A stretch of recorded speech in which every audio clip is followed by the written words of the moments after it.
All right, and welcome back to Recruited Talkbacks. Today we're talking about episode 5, and with us, as always, we have Ray Mercury, our director and co-producer. We have Mehrdad Sarlak, actor, played Lambert. Myself, writer and co-producer and actor. Today we actually got to see my acting for the first time. And Heath Null, my husband and Marine Corps. He served as a Marine Corps recruiter and also is the inspiration for the series. So, Mehrdad, I think you want to kick us off? Yeah, one of the things I'm always impressed by is when you guys, especially you guys do this really well, where you have to do a whole bunch of things, you've got a ton of responsibilities. And so for you, like this was my first day shooting, and actually that scene where you come up and we walk out of the offices, that was my first scene. And I'm always impressed by like how you have to juggle a whole bunch of stuff, and I know that was a really stressful day. Yes. We had wardrobe limitations, we had pants, we had shoes. We'll talk about that. But talk a little bit about what that's like. Wear so many hats, where you're a producer, you're a creator, and now you're having to come on set and put all that out of your head and act. Extremely difficult. It's extremely, extremely difficult. I think that one thing that I personally learned from this set is that we really wouldn't next time if we were to do season 2 or a different project. Not if, when we do season 2. We really need to hint to anyone watching, get the funding right. to be able to really put a larger budget behind this so that we can do things a little more streamlined, a little more fluid.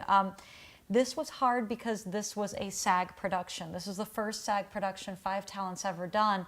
And with doing a SAG production, and it's also the first production Five Talent's done as an actual registered business. We've been around for 15 years now, but it wasn't until 2 years ago that we incorporated, and we decided that this was going to be something that we really tried to grow and scale. Before, we were just, making projects on the side, everyone's, part-time hobby sort of gig. We always took it more seriously than a hobby and wanted it to be more, but this time we were like, no, let's do this professionally, by the book. One thing that happens when you do things professionally by the book is you have to do them by the book. They cost a lot more. They cost a lot more, and you have to follow all the laws. So you have labor laws, you have SAG union laws. People can only be on the set for so long. That's both your actors and your crew. Yep. You have to pay everybody. So that gets very complicated. So in the middle of trying to act, I'm also having people sign in and out on timesheets and making sure that contracts are, copies of contracts are kept on file, and that somebody's got all their clothes in the right place, and all this stuff going around. And my pants are found. It was very hard to keep track of all that and then try to shift your focus to go into the scene. A couple things about that. So the budget for this, and Rain, you can speak some to that. It was a micro budget. We spent $30,000 of our own money in production expenses on this. That production expenses would be to shoot the show. That doesn't include some other stuff. What happens when you have a $30,000 budget is you have large group scenes like the all hands scene where all of the actors were barefoot, or the majority of them were barefoot because we didn't have enough core frames. Shoes. And those to are go expensive. around. Those are expensive. Very expensive. They were very expensive. How much do you usually spend on a pair of core frames? Over $100, I would say, or around about, depending on the brand, the size, and everything. So we didn't have enough money to buy all of the actors in that scene shoes. So it's like, okay, who's in the front? Who's in the back? Anyone in the back? Your feet's not going to be seen. No shoes. And then the Same with the hat in our scene. Yes. There were 2 hats between the 3 actors. So we got lucky when we shot that scene in that, with the hat situation, that the Marine Corps had just decided to switch the women to wearing the same style of hat as the men. Up until earlier she means that cover. Cover. The Marine Corps term is cover. Leave it to the U.S. Marine. So up until that point, the women had a completely different style hat. And it was funny because the older vets on the set that had gotten out a few years earlier, when they saw me grab, they're like, no, you're grabbing the wrong cover. And Heath would jump in and be like, no, they just changed it. It's fine. We got really lucky because those are also extremely expensive. We only had 2 on set.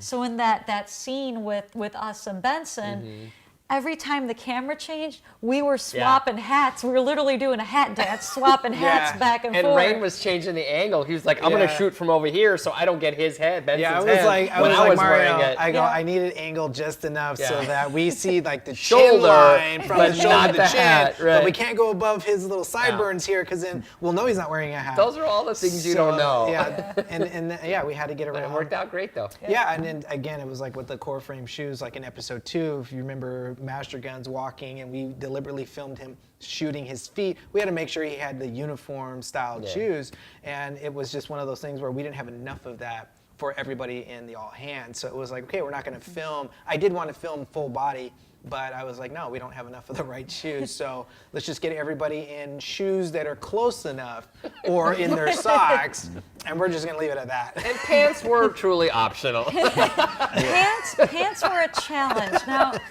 for any actors that are out there watching this, please know your sizes. That is so important because we sent an email out to all of the actors in advance when we were out purchasing all the costumes.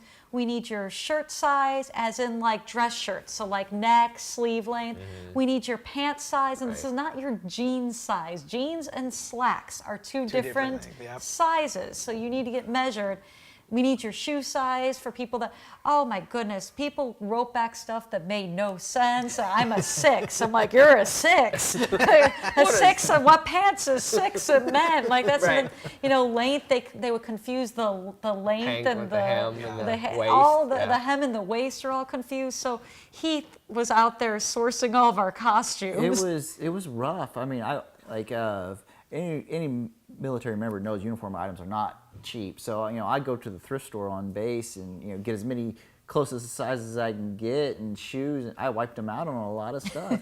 And then a lot of Marines will notice out there, like when Master Gun was walking, his 6 ribbons, he's got slick. They're all slick. There's no devices, no stars or anything on them. Those things are expensive. So to cut back on budget, you'll notice a lot of the actors don't have shirt stays. They don't have any devices on the ribbons to cut back on and save money on the budget.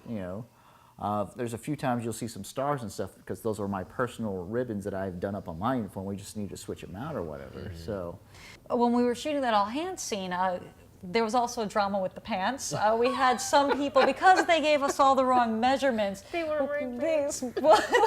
They were all wearing pants. Yes, they were. It was just locating the ones that belonged to them. We had everything organized neatly on the costume racks, slated by name, everything organized. I was like, nobody can mess this up. Your name and character's name is right there. But the problem was they gave us the wrong sizes. So the pants that were allotted to them were like 3 sizes too big. Someone else couldn't button theirs. Murdad's were too tight. So finally we just gave up and we're like, just trade pants. Figure it out. That's what we were doing. Walking around. Are you? Who's got my pants? We were equating it to the Lego movie. Honey, where's my pants? So there was, and then the following all hands scene that we shot another one a week later, and so Heath made certain to go get, because Murdad's in the majority of the episodes. It's like Murdad has to have pants that fit. I have to have pants, right? So we went out and bought a size that we thought was larger. Something went wrong with that size. Murdad comes in, now he has these pants on that can fit like 3 people. I can put 3 pulleys in there. It's like, these are not mine, guys. And then there's another guy standing in the back. He can't even get them on. He can't even get them on. He's like, how about we trade and see if this works? We made it work, though. All right. Well, thank you all for joining us for Recruited Talkback for episode 5. Stay tuned. Episode 6 will be coming up soon on Recruited TV. Thanks. If you got any questions, again, feel free to leave them below in the chat, and we're happy to answer. Thank you, y'all.